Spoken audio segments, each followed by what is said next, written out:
बुद्धाचा जो सद्धम्म आहे हा सद्धम्म माणसाचं रक्षण करतो. आता तुम्हाला प्रश्न पडेल की बुद्धाचा सद्धम्म माणसाचं कसं काय रक्षण करतो, कशापासून रक्षण करतो, आणि जर रक्षण करत असेल तर आपण त्या धम्माचं अनुसरण कसं करावं, तर याकरिता धम्म पण समजून घेतला पाहिजे. माणसाचं जर रक्षण धम्म करत असेल तर धम्म म्हणजे काय हे सुद्धा समजलं पाहिजे. तस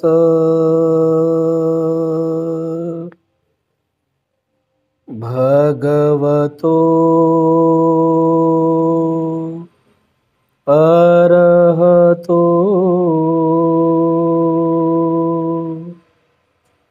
सम्मा संबुद्धस्स.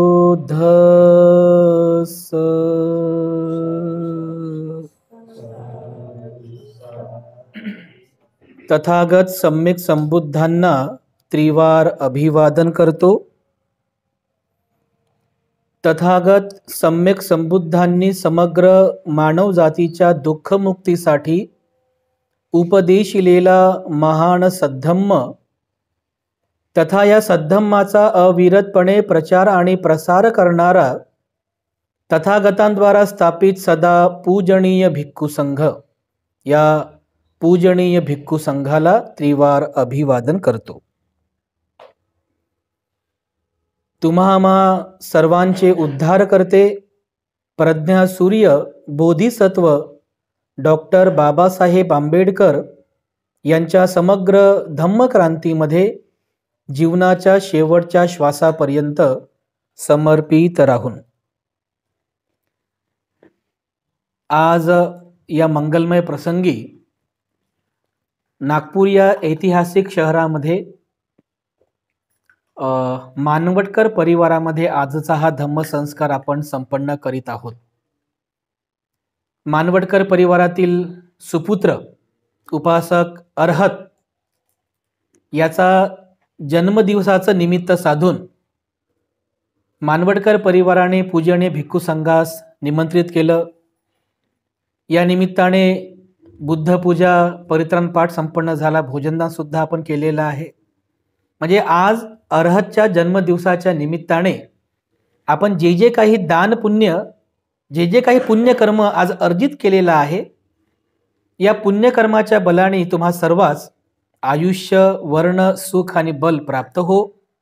विशेष करून अरहत ज्याचा जन्मदिवस आपण धम्मसंस्काराने संपन्न करीत आहोत, तर अरहतबद्दल सुद्धा खूप खूप मंगलकामना मी प्रथमतः अर्पण करतो. अरहतला सुद्धा भरपूर आयुष्य वर्ण सुख आणि बल प्राप्त व्हावं, त्याच्या सर्व इच्छा आणि मनोकामना ढगातून मुक्त झालेल्या चंद्रमाप्रमाणे पूर्णत्वास जाओ आणि त्याला निरोगी दीर्घायुष्याचा लाभ हो, अशा प्रकारची मंगलकामना अरहतच्या जन्मदिवसाच्या निमित्ताने व्यक्त करतो. उपस्थितांनो, आज आपण एक महान असं पुण्य आपल्या जीवनामध्ये अर्जित केलेलं आहे. निमित्त जरी छोटं असलं, जन्मदिवसाचं निमित्त, आपण पाहतो की पारंपरिक गोष्टींना जास्त लोक महत्त्व देतात.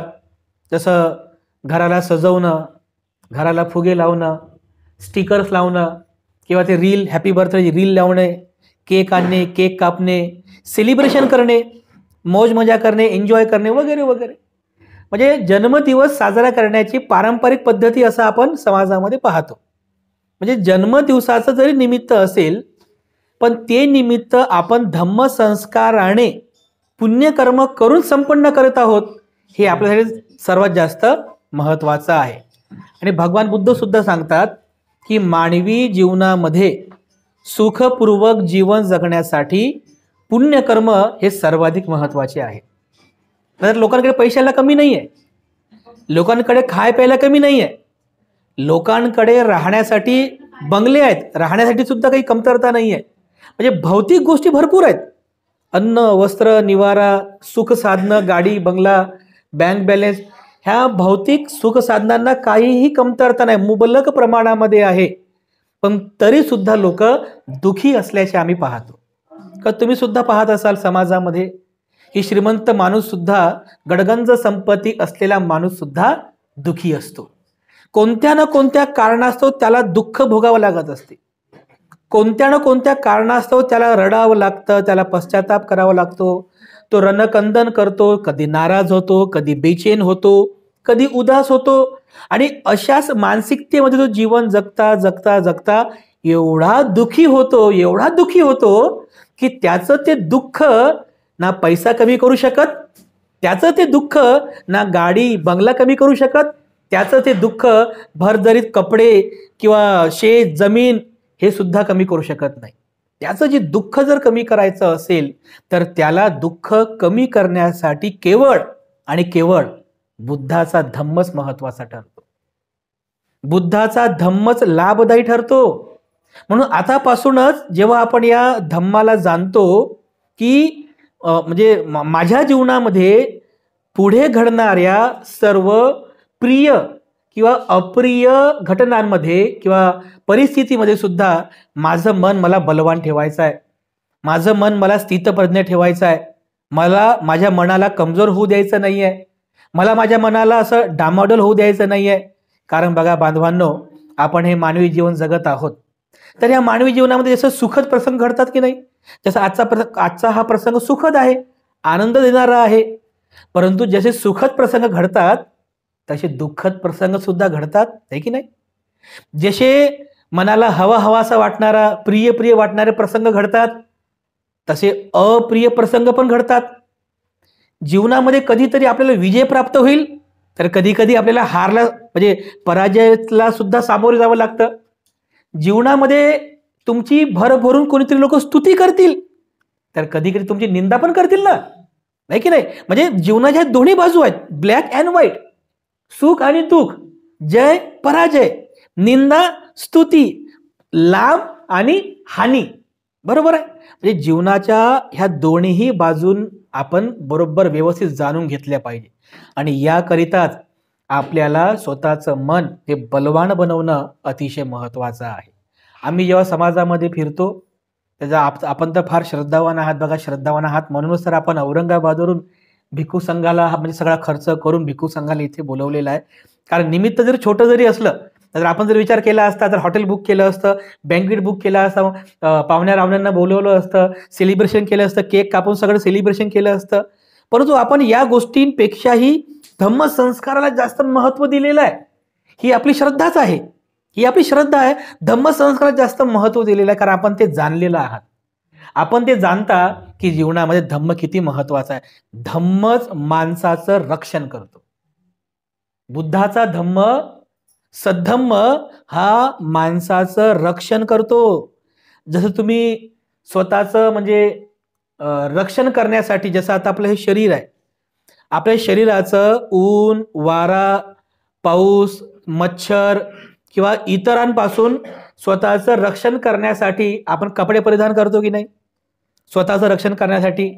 किंवा एखादा राजा आपल्या राज्याचं प्रजेचं रक्षण करण्यासाठी सीमेवरती सैनिक किंवा त्याचे जे सैनिक असतात, शिपाई सैनिक, त्यांना तो तैनात करतो. कशासाठी? प्रजेचं रक्षण करण्यासाठी, राज्याचं रक्षण करण्यासाठी. अगदी याप्रमाणे बुद्धाचा जो सद्धम्म आहे हा सद्धम्म माणसाचं रक्षण करतो. आता तुम्हाला प्रश्न पडेल की बुद्धाचा धम्म, बुद्धाचा सद्धम्म माणसाचं कसं काय रक्षण करतो, कशापासून रक्षण करतो, आणि जर रक्षण करत असेल तर आपण त्या धम्माचं अनुसरण कसं करावं, तर याकरिता धम्म पण समजून घेतला पाहिजे. माणसाचं जर रक्षण धम्म करत असेल तर धम्म म्हणजे काय हे सुद्धा समजलं पाहिजे. धम्म माणसाचं रक्षण करतो तर धम्म म्हणजे काय? धम्म भगवान बुद्धांनी धम्माला केवळ 3 शब्दांमध्ये स्पष्टीकरण केलेलं आहे. 3 शब्दामध्ये धम्माला केवळ 3 शब्दांमध्ये स्पष्टीकरण केलं. धम्म म्हणजे काय? धम्म म्हणजे शील. धम्म म्हणजे काय? धम्म म्हणजे समाधी. धम्म म्हणजे काय? धम्म म्हणजे प्रज्ञा. या 3 शब्दांमध्ये धम्म समावलेला आहे. धम्म तुमचं रक्षण करतो म्हणजे धम्म म्हणजे काय? शील. शील तुमचं रक्षण करते. धम्म तुमचं रक्षण करतो म्हणजे काय? समाधी तुमचं रक्षण करते.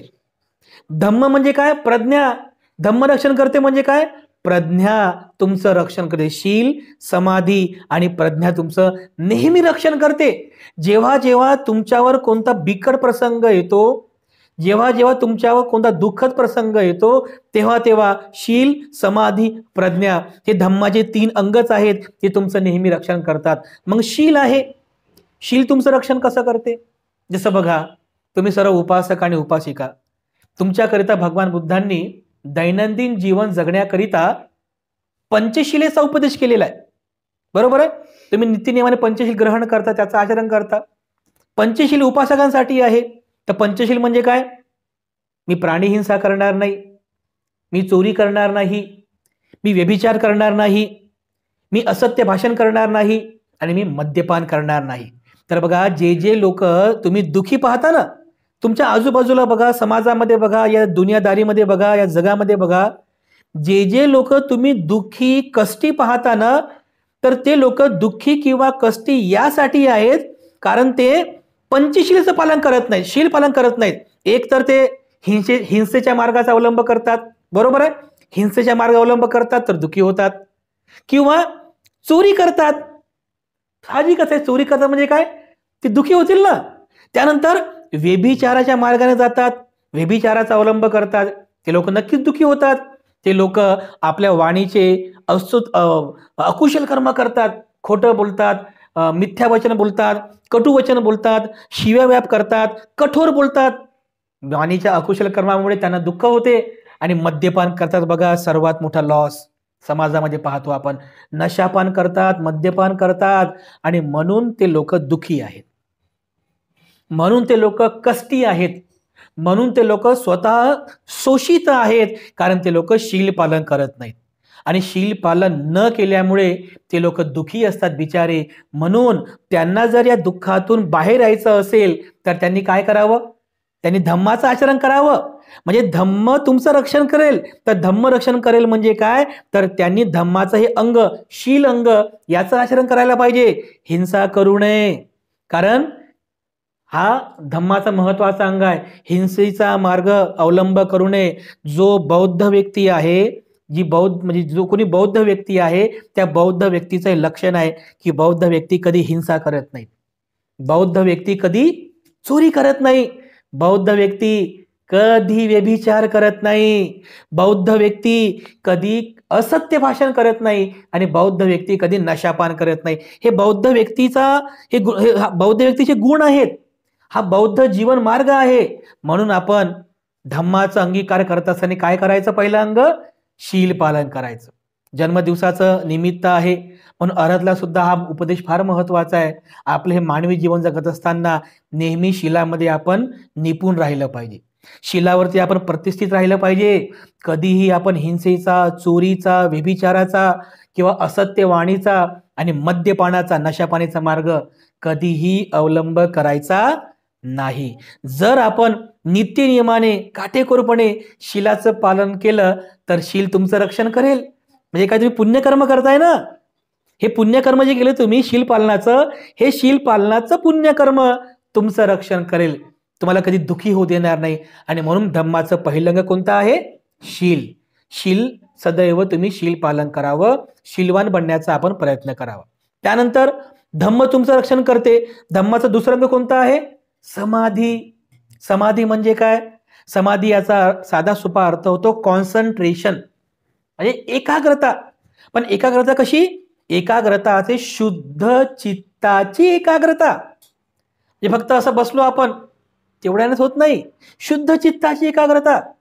बघा, तुम्ही म्हणजे काही लोक असतात जे ध्यान वगैरे करतात ना, तुम्ही पण ध्यान वगैरे करत असाल समजा, तर ध्यान करतात, मेडिटेशन करतात, काही जण विपश्यना पण करतात. तर ध्यानामधला हा महत्वाचा अंग आहे, स्वतःच्या चित्ताला एकाग्र ठेवणे, स्वतःच्या चित्ताची, शुद्ध चित्ताची एकाग्रता करणे. आता जसं आता अर्हत आहे, तर अर्हतला सुद्धा धम्माचा हा गुण ग्रहण करणं अतिशय महत्वाचं आहे अर्हतला तुझ्यासाठी. कारण तुला आता तुझं करिअर घडवायचं आहे. बरोबर आहे? तुला आता शिकायचं आहे, तुला करिअर घडवायचं आहे, मोठ्या हुद्द्यापर्यंत जायचं आहे. आणि हे सर्व करण्यासाठी मेहनत करावी लागेल, कष्ट करावी लागेल आणि तुझ्या मेहनतीला, तुझ्या कष्टाला जर प्रॉपर बेनिफिट्स, योग्य फळ जर पाहिजे असेल तर तुला मन लावून अभ्यास करावा लागेल. बरोबर आहे? मन लावून. काही काही विद्यार्थी असतात ना, घोकमपट्टी करतात, म्हणजे त्याला काय म्हणतात, वाचतच राहतात, पुस्तक वाचत राहतात, पण काहीच लक्षात राहत नाही. काहीच लक्षात राहत नाही. मग कंप्लेंट करतात, आम्हाला म्हणतात, भंतेजी एवढं रात्रभर वाचतो मी, पण माझ्या लक्षात काहीच राहत नाही. रात्रभर वाचतो, सकाळी जैसे थे, काहीच लक्षात राहत नाही. का बरं? कारण त्यांचं मन चंचल असते. आपण जे वाचलं त्याचं चिंतन करावं लागतं, त्याचं मनन करावं लागतं, त्याला मेडिटेट करावं लागतं, तेव्हा वाचलेलं बरोबर लक्षात राहतं बघा ते. यासाठी आपल्याला चित्ताची एकाग्रता करणं महत्वाचं आहे. तुला सुद्धा फार महत्वाचं ध्यान करणं आहे की नाही? ध्यानाचा अभ्यास करायचा, थोडं 5 मिनिटं 10 मिनिटं ध्यान पण करायचं. हे तुझ्या फायद्याचं आहे, हे तुझ्या लाभाचं आहे. कारण तुला जर अभ्यास मन लावून करायचा असेल, मन लावून, तर मन तर लागलं पाहिजे ना. तर मन भरकड आहे, पुस्तक असं समोर ठेवलं आणि मन कुठं चाललं? मन चाललं तिकडे गावाकडे, कधी कॉलेजकडे, कधी जपानलाच जाऊन आलं मन, काय कधी इंडियामध्ये सगळीकडे फिरत आहे, पुस्तकात मात्र येत नाही आहे मन. तर असा अभ्यास होणार नाही. त्याच्यामुळे आपल्याला अपयशी व्हावं लागतं. त्यामुळे आपल्याला मन लावून जर मेहनत करायची आहे, कष्ट करायचे आहेत, अभ्यास करायचा आहे, तर यासाठी समाधी, यालाच म्हणतात समाधी. म्हणजे विद्यार्थ्यांसाठी काय हा लाभ आहे, अभ्यास चांगला व्हावा म्हणून. इतरांना सुद्धा, आपल्याला सुद्धा फार महत्वाचं आहे चित्ताची एकाग्रता करणे. यासाठी ध्यान करत चला. कारण बुद्धाचा धम्म जो आहे, जो प्रॅक्टिकली धम्म आहे, म्हणजे प्रात्यक्षिक हा ध्यानामध्ये आहे, प्रॅक्टिकली, पुस्तकामध्ये नाहीये, इव्हन आमच्या प्रवचनात सुद्धा नाहीये. म्हणजे प्रॅक्टिकली त्याचं जेव्हा तुम्ही आचरण करता, जेव्हा ध्यान करता, चित्ताला एकाग्र करण्याचा प्रयत्न करता, तेव्हा मात्र तुम्हाला त्या धम्म आचरणाचा लाभ मिळत असतो. म्हणून चित्त एकाग्र ठेवा. जर चित्त एकाग्र असेल तर तुम्हाला तुमच्या बिकट प्रसंगामध्ये सुद्धा एकाग्र चित्त तुम्हाला त्या दुःखातून, त्या शोकातून, त्या अप्रिय प्रसंगातून बाहेर येण्यासाठी खूप लाभदायी ठरत असते. म्हणून बांधवांनो, आपल्या चित्ताला एकाग्र करण्याचा प्रयत्न कर. फक्त चित्तच नाही तर शुद्ध चित्ताची एकाग्रता साधण्याचा प्रयत्न करा. मनाला भटकू देऊ नका, मनाला असंयमित होऊ देऊ नका, मनाला असं कमजोर होऊ देऊ नका, मनाला, चित्ताला असं डामाडोल होऊ देऊ नका. स्थितप्रज्ञ राहण्याचा प्रयत्न करा. आपल्या चित्ताला बलवान बनवण्याचा प्रयत्न करा. नाहीतर आपलं चित्त एकदम कमजोर आहे. अगदी छोट्या छोट्या गोष्टींमध्ये सुद्धा बघा लोक दुखी होतात. छोटासा प्रसंग असतो, एखादा छोटासा प्रसंग, तरी लोक दुखी होतात. विचार करा, जीवनामध्ये जर एखादा मोठा जर प्रसंग घडला, मोठा अप्रिय दुःखद प्रसंग, तर आपली काय अवस्था होईल? काय अवस्था होईल आपली? म्हणजे छोट्याच प्रसंगात जर तुम्ही एवढी दुखी होत असाल, तर जीवनात जर एखादा मोठा दुःखद प्रसंग तुम्हाला जर फेस करावा लागला, तर तुमच्या चित्ताची अवस्था कशी होईल? म्हणून जीवनामध्ये आता जरी सुख आहे, आपल्याकडे सुख आहे, याची काय गॅरंटी आहे की पुढे सुखच राहील, दुःख येणार नाही? याची काय गॅरंटी आहे का? नाही. आज सुख आहे तर कदाचित उद्या एखादा दुःखद प्रसंग येईल. आज सुख आहे तर एखादा अप्रिय प्रसंग उद्या येईल. तर अशा या दुःखद अथवा अप्रिय प्रसंगांना सामोरे जाण्यासाठी, त्याला फेस करण्यासाठी तुम्हाला तुमचं चित्त बलवान बनवणं अतिशय गरजेचं आहे बांधवांनो. म्हणून आपल्या चित्ताला सदैव बलवान बनवण्याचा प्रयत्न करा. म्हणजे काय? समाधीवान बना.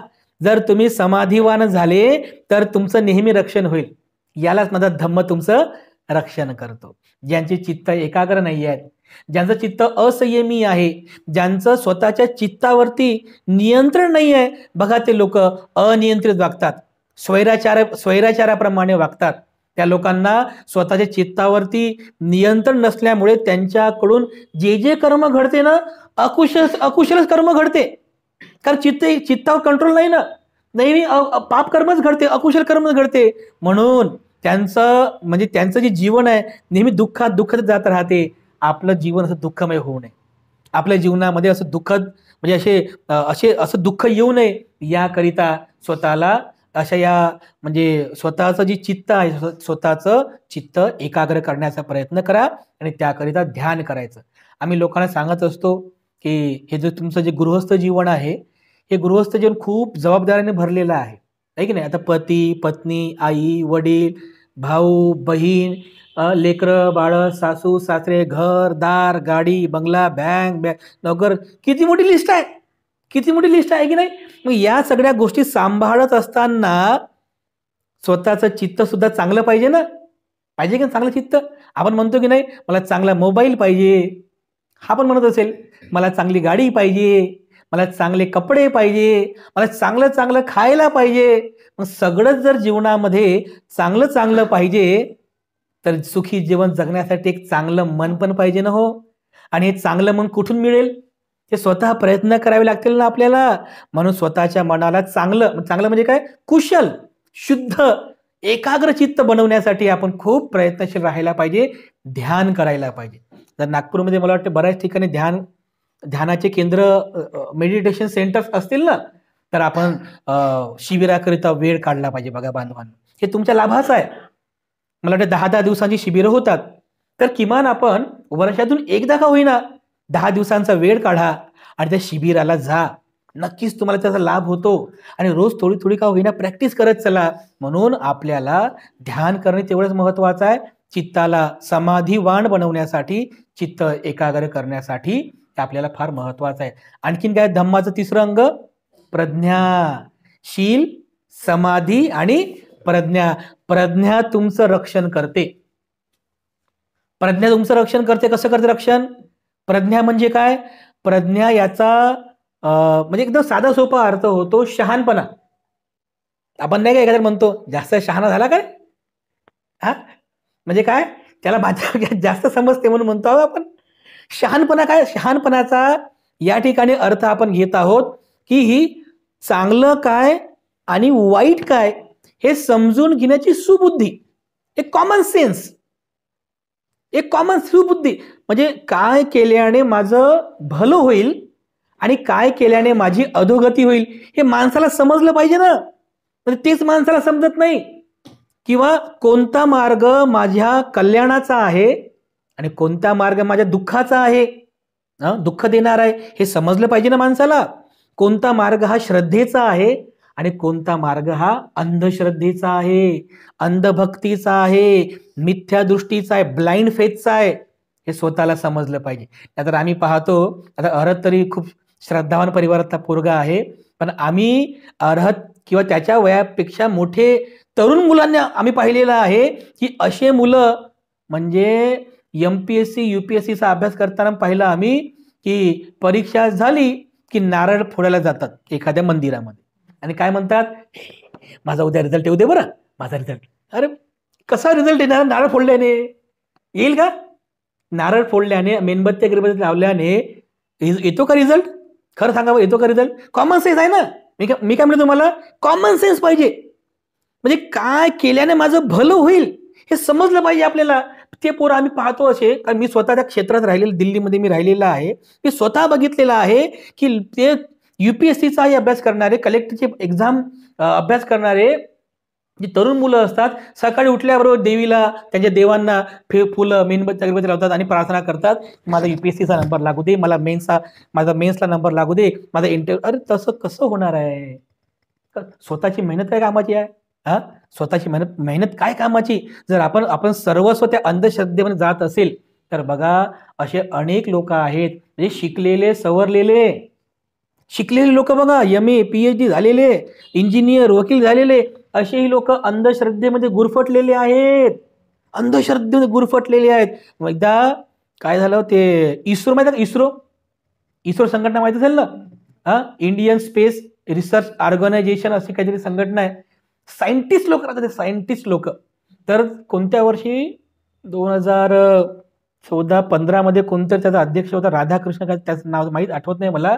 तर बघा, एवढा मोठा सायंटिस्ट, इस्रोचा अध्यक्ष, ते कोणतं तरी यान चंद्रावर किंवा मला वाटतं मंगळावर कुठेतरी पाठवायचं होतं, तर त्याचा ते डायग्राम घेऊन तिरुपतीला गेला, तिरुपतीचे चरणी अर्पण केलं की आमचं हे सक्सेस होऊ दे. अरे तिरुपती कधी देणार आहे का ते तिकडे वरती? म्हणजे मला हे सांगायचं की बघा, मोठे मोठे सायंटिस्ट सुद्धा अंधश्रद्धेला बळी पडलेले आहेत, अंधश्रद्धेला बळी पडलेत बघा. म्हणून म्हणतो मी की आपल्या समाजातले जे तरुण आहेत, आपल्या तरुणांनी प्रज्ञावान होणं महत्वाचं आहे. प्रज्ञावान होणं समजतं तुम्हाला काय म्हणतोय मी? प्रज्ञावान होणं म्हणजे श्रद्धा काय आणि अंधश्रद्धा काय हे समजलं पाहिजे. भक्ती आणि अंधभक्ती काय हे समजलं पाहिजे आपल्याला. नाहीतर आपल्या आजूबाजूला जिकडे बघाल तिकडे ना सगळी अंधश्रद्धाच आहे. तुम्ही टीव्ही ऑन करा, फक्त टीव्ही ऑन केले की टीव्हीवर तेच तेच दाखवतात सगळं. सगळी अस्तमाचनक अस्तमा काय म्हणतात त्याला, आस्था आस्था आस्था काय अस्तमाचा एक प्रकारचा आस्था चॅनल सुरू करा, सगळीकडे तेच दाखवतात बघा. आणि एकदम शिकलेले सवरले तरुण मुलं सुद्धा त्या अंधश्रद्धेला बळी पडलेले आहेत. आपण आपलं असं होऊ नये, कारण आपण ज्या युगात जगत आहोत ते पूर्ण सायंटिफिक युग आहे. 20-25 वर्षानंतर जेव्हा तू आणखीन मोठा होशील तर जी 2040, 2041, 2042 ते जे वर्ष असेल तोपर्यंत त्या वर्षापर्यंत अनेक शोध लागलेले असतील. हे जग फार बदललेलं असेल, एकदम सायंटिफिक युग असेल. त्यामुळे या वैज्ञानिक युगामध्ये आपला दृष्टिकोन सुद्धा वैज्ञानिक असला पाहिजे. बिलकुल अंधश्रद्धेला पाळायचं नाही, कोणतीच मिथ्या दृष्टी आपल्या मनामध्ये ठेवायची नाही. अंधश्रद्धा, बुवाबाजी किंवा कोणत्या मिथ्या दृष्टीला आपल्या चित्तात ठेवायचं नाही. प्युअर सायंटिफिक राहायचं, प्युअर वैज्ञानिक राहायचं. हाच तर बुद्ध धम्माचा विजय आहे. कारण पृथ्वीवर केवळ एकच बुद्ध धम्म, एकच असा आहे, हा मार्ग असा आहे की जो माणसाला विज्ञानवादी बनवतो. बुद्ध स्वतः म्हणतात, मी सांगतो म्हणून नाही, स्वतः या येही पस्तिको बघा, हा मार्ग तुमच्या बुद्धी सुसंगत असेल, तुमचा हा मार्ग विज्ञानवादी असेल तर याचा स्वीकार करा. बुद्ध स्वतः तुम्हाला सांगतात. हे एवढं बुद्धी स्वातंत्र्य दिलेलं आहे, एवढं विज्ञानवादी धम्म आपल्याला दिलेलं आहे बघा. म्हणून आपण स्वतःला फार पुण्यवान समजलं पाहिजे की अशा या अंधश्रद्धेने माखलेल्या जगामध्ये आपल्याला बुद्धाचा विज्ञान आपल्याला मिळालेला आहे. एक काळ असा होता की म्हणजे अज्ञानाच्या काळामध्ये संत गाडगेबाबांनी विज्ञान सांगितलं. अज्ञानाच्या काळात संत गाडगेबाबांनी विज्ञान सांगितलं, पण आता विज्ञानाच्या काळात लोक अज्ञान सांगत आहेत, आहे की नाही? म्हणून या विज्ञानवादी युगामध्ये आपण विज्ञानवादी बनण्याचा प्रयत्न करा. आता तुला खूप मोठी ऑपॉर्च्युनिटी आहे, तू अब्रॉडला जाऊ शकतो. जपान, चीन, कोरिया, इकडे तिकडे तुला खूप मोठी संधी आहे. आणि जिथं जिथं जाशील ना तिथे तिथे फक्त बुद्ध आहे. बुद्धाशिवाय दुसरं कोणीही नाही. कारण बुद्धच आहे की ज्यासाठी भारताचा नाव अजरामर आहे, भारत का नाम रोशन है. जिधर जाओगे उधर सिर्फ बुद्ध ही बुद्ध आहे. म्हणून आपण स्वतःला पुण्यवान समजायचं की मी अशा परिवारात जन्म घेतला की जो परिवार बुद्धिस्ट आहे. ही बुद्धिस्ट परिवारात जन्म घेतला आणि मला अशा परिवारात जन्म मिळाला की ज्या परिवाराने मला बुद्ध आणि बाबासाहेबांचा आदर्श दिलेला आहे. म्हणून बुद्ध बाबासाहेबांचा आदर्श घेऊनच चालायचं आणि विज्ञानवादी बनायचं. जे तरुण मुलं विज्ञानवादी बनतात नक्कीच ते कोणत्याही क्षेत्रात जाऊ द्या, ते कधीही मागे सरणार नाही, नेहमी समोरच जातील आणि प्रज्ञाच त्यांचं रक्षण करेल. म्हणून स्वतःला प्रज्ञावान बनविण्याचा प्रयत्न करायचा. प्रज्ञा तुमचं नक्की रक्षण करेल. ते हे धम्माचे तीनही जे अंग आहेत, शील, समाधी आणि प्रज्ञा, या तीनही अंगाला खूप व्यवस्थित समजून घ्यायचं, त्याचा अंगीकार करायचा, त्याचं व्यवस्थित आचरण करायचं, काटेकोरपणे त्याचं आचरण करायचं. धम्म तुमचं रक्षण करेल, शील, समाधी आणि प्रज्ञा तुमचं रक्षण करेल. नेहमीच धम्म तुमचं रक्षण करेल. जीवनामध्ये सदैव धम्माचं आचरण करा, शील, समाधी, प्रज्ञेचं आचरण करा. यामध्ये आपल्या सर्वांचं मंगल आहे, सर्वांचं कल्याण आहे. मी आजच्या या मंगलमय प्रसंगी पुनश्च एकदा अर्हतच्या या तरुण तडफदार सुपुत्राला, आपल्या परिवार सुपुत्राला खूप खूप मंगलकामना आहे. आणि सोबतच बड्डे बॉय आणि आपला संपूर्ण मानवडकर परिवार, ताई आणि आपण संपूर्ण मानवडकर परिवार, आपल्या संपूर्ण परिवाराप्रती मी अनंत मंगलकामना या ठिकाणी अर्पण करतो. अधिक न बोलता या ठिकाणी थांबतो. सर्वांचं मंगल हो, सर्वांचं मंगल हो, सर्वांचं मंगल हो.